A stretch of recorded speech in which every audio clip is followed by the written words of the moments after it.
आ रही है। सार्वजनिक शिक्षा की बिगड़ती स्थिति गंभीर चिंता का विषय, क्योंकि इसका असर हमारे युवाओं के भविष्य पर पड़ता है। शिक्षकों के रिक्त स्थानों को भरने, बुनियादी ढांचे की मरम्मत और शिक्षा की गुणवत्ता में सुधार के लिए पर्याप्त धन आवंटित करने के लिए तत्काल कार्रवाई की आवश्यकता है। माननीय सदस्य संबंधित मंत्री से इस गंभीर के मुद्दे के समाधान के लिए उठाए जा रहे कदमों के संबंध में सदन में एक बयान देने का अनुरोध करता हूं। अब माननीय स्कूल शिक्षा मंत्री अपना वक्तव्य प्रस्तुत करें। माननीय स्पीकर सर, बहुत अच्छी बात है कि विपक्ष में हमारे सम्मानित सदस्य, कुछ सम्मानित सदस्य समय समय पर सरकार का ध्यान कुछ ज्वलंत इश्यूज पे, मुद्दों की तरफ दिलाते रहते हैं, मगर कई बार चल सारे सदस्य ठीक, शुक्रिया सर। मगर कई बार समस्या ये होती है कि कई बार हमें कह देते हैं कि सरकार गलत आंकड़े, गलत बात प्रस्तुत कर देती है, तो ऐसा ही कई बार सम्मानित सदस्यों को भी कोई गलत रिपोर्ट दे देता है। वो इतनी भी ज्यादा नहीं होती जितना उसका वर्णन कर दिया जाता है।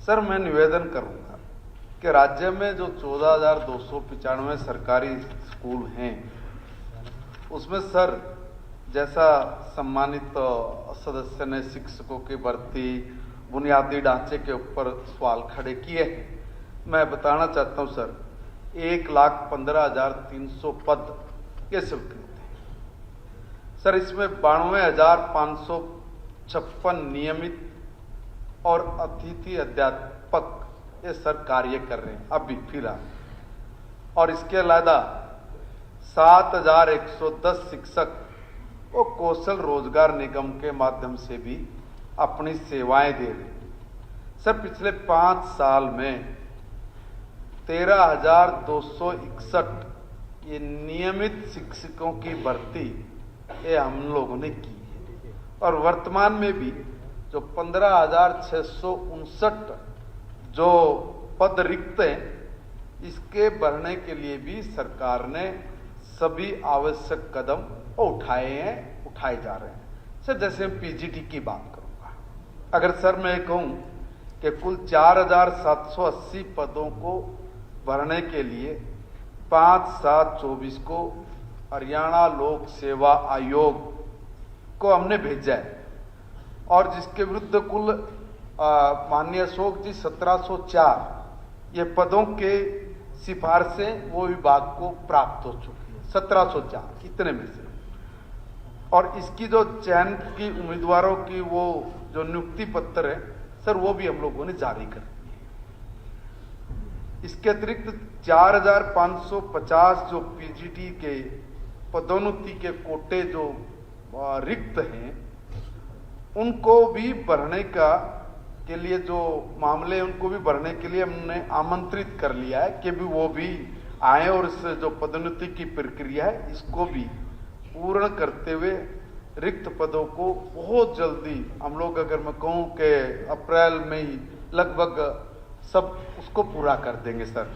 टीजीटी का भी है 3427 पद हमने हरियाणा कौशल रोजगार के माध्यम से मांग की है कि हम लोग इनको भी पूरा करें सर। पीआरटी में मेवात काडर है, सम्मानित सदस्य यहाँ पे, तो 1456 जो रिक्त पद हैं, इनकी भरने के लिए हमने हरियाणा कर्मचारी चयन आयोग को 9/8/2024 को भेज दिया है कि इसकी जल्दी प्रक्रिया करके ये जितने खाली रिक्त पद पड़े हैं इनको तुरंत भरें सर।